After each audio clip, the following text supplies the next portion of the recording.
বরাবরই ভাইরাল রেসিপিগুলো ট্রাই করতে আমার খুবই ভালো লাগে। আজকেও আমি একটা ভাইরাল রেসিপি ট্রাই করেছিলাম। তবে রেসিপিটা আমি আমার মতো করে বানিয়েছিলাম যেন রেসিপিটার টেস্ট আরও বেশি ভালো পাওয়া যায়।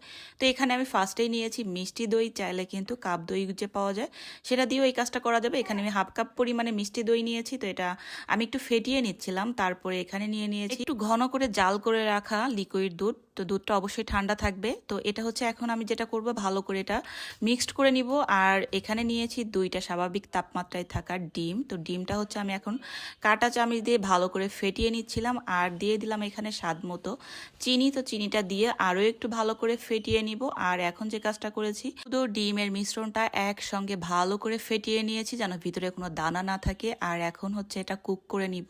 এই তো পানি দিয়ে হচ্ছে আমি এখন এটা প্রায় 10 থেকে 12 মিনিট আর কি কুক করে নিয়েছিলাম, যেহেতু ছোট বাটি খুব তাড়াতাড়ি হয়ে গিয়েছে। আর এখানে লাগছে আমার ক্যারামেল করতে হবে। তো এখানে হচ্ছে আমি পরিমাপ মতো একটু চিনি দিয়েছি, যেহেতু ক্যারামেল হবে।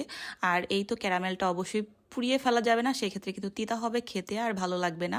অবশ্যই পারফেক্ট বানাতে পারলে যে কোনো রেসিপি কিন্তু ভালো হয়।